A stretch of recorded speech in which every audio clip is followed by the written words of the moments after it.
এই মা আমার আপন নয়, বাপ একটা নেকির জন্য পালিয়ে যাবে সব। মা বলবে আমার বেটাই ছিল, বাপ বলবে আমার বিয়ে।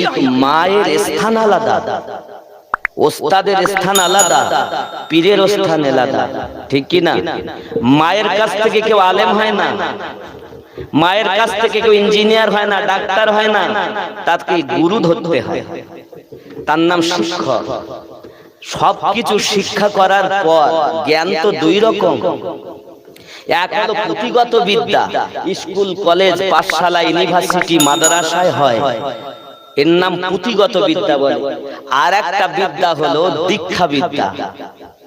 কোন বিদ্যা? দীক্ষা বিদ্যা, মানে মিস্ত্রির কাছে যাও মেশিন ঠিক করো, ওই দীক্ষা নেওয়া। মা বাপ বড় পীর ঠিকই, তাদের নেক দোয়া লাগবে, কি দোয়া, তাদের দোয়া নিতে হবে, পীরের কাছে যেতে হবে।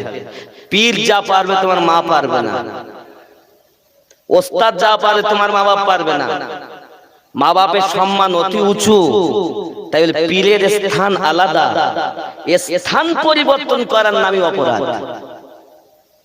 কথা বুঝতে পারেননি? যেমন আমি আরো সাধারণ ভাবে যুক্তিতে বুঝাই, কেউ নৌকা চেপেছেন, বোর্ডে চেপেছেন, দেখবেন মাঝি ভাই খুব আনন্দ করে বলেন, ভাই আসুন আসুন আসুন আসুন, এখন মেশিন স্টার্ট দেন, স্টারিং ধরে রাখেন। মা বাপ আপনাকে দোয়া দিয়েছেন, যা বাবা যা, তুলে নিয়েছেন, মেশিনে এসেছে, এসে ওস্তাদ আপনার স্টার্ট দিয়ে দিয়েছে, পীর আপনার স্টারিং ধরে আছে, ঠিক নিয়ে যাবেন দয়াল নবীজির কাছে। কথা বোঝেননি? এ বাবা, এই তিনটেকে আপনি ভালোবাসুন, তিনটের একজন। শুধু বলছে মা বাপ মা বাপ, এই মায়ের কাছ থেকে পীর হয়েছে দেখাও, মায়ের দুয়ায় হয়েছে, মায়ের কাছ থেকে হয়নি, বাপের কাছ থেকে হয়নি, তাদের দুয়ায় হয়েছে। জোরে বলুন। যে আপনার হযরতে উবাইস কুরুনির কথা শুনছিলেন, দর্শন স্পর্শন আকর্ষণ ঘর্ষণ এক নয়। উবাইস কুরুনি জানতেন না যে মাকে বাদ দিয়ে নবীর প্রয়োজন। হাদিস শরীফে এসেছে, লা ইউমিনু আহাদুকুম হাত্তা আকুনা আহাব্বা ইলাইহি মিন ওয়ালিদিহি ওয়া ওয়ালাদিহি ওয়ান নাসি আজমাইন। তোমার জানের থেকে বেশি, মা বাবার থেকে বেশি, সন্তানের থেকে বেশি নবীকে ভালোবাসো। সুবহানাল্লাহ। যদি এটা জানতেন তাহলে রাসূলুল্লাহকে না দেখা করে মায়ের কাছে আসতেন না। এই কথা আমার নয়, আপনি খুলুন মাকতুবাত শরীফ, মুজাদ্দিদ আলফে সানি হুজুর লিখতেছেন। জোরে বলুন। আপনি মা মা করছেন, এই মা আমার আপন নয়, বাপ একটা নেকির জন্য পালিয়ে যাবে সব।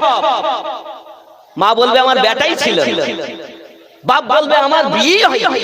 সন্তান মা বলে পরিচয় দেবে না যে আমিও সন্তান আমার মায়ের, কিন্তু যে পরিচয় দিবেন তিনি আমাদের নবী।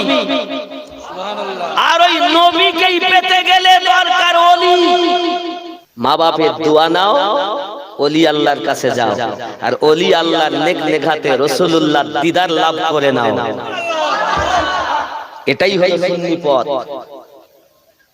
মাকে ছোট নজরে দেখা যাবে না, মায়ের হক তিনবার আমার নবী বলেছেন। মায়ের মুখের দিকে তাকালে মকবুল হজের সওয়াব পাওয়া যায়। তাহলে আল্লাহর ওলিদের সংস্পর্শে গেলে কি হয়? এক জামানা সোহবতি বাউলিয়া বেহতর আস্ত সদ সালে তাত বেরিয়া। এক মুহূর্ত আল্লাহর ওলির সঙ্গ দেওয়া 100 বছর। দিনের বেলা রোজা, রাতের বেলাতে সারা রাত ইবাদত করলে যত নেকি হয়, আল্লাহর ওলিদের সঙ্গে এক মুহূর্ত দিলে তত নেকি হয়। এই পাওয়ারকে কম করছো কেন? হ্যাঁ, আল্লাহ ওয়ালা যারা হন তারা বলেন তোমার মা বাপের খেদমত করো, এটা তারা বলেন। তারা তো চোর কখনো বলেন না আমি চোর, চোর চিনে নিতে হয়। আর তুমি মনে করছো চোর মানে মা বাপকে দেখলি হয়ে যাবে? আর আমার পীরের দরকার 9 জন গুরুর দোয়া লাগবে, মায়ের দোয়া, বাপের দোয়া লাগবে কিনা, দাদার দোয়া, দাদির দোয়া, নানার দোয়া, নানির দোয়া, ওস্তাদের দোয়া লাগবে কিনা, শ্বশুর শাশুড়ির দোয়া। এ বাবাজি, দয়া রাসূলুল্লাহর নেখা এই গুরু জনদের দুয়ার বরকতেই তো আপনি আল্লাহ পাবেন। একজনকে যদি আপনি বাদ দেন, যার সেই জায়গায় রেখে সম্মান করুন। স্থান পরিবর্তন করার নামই অপরাধ।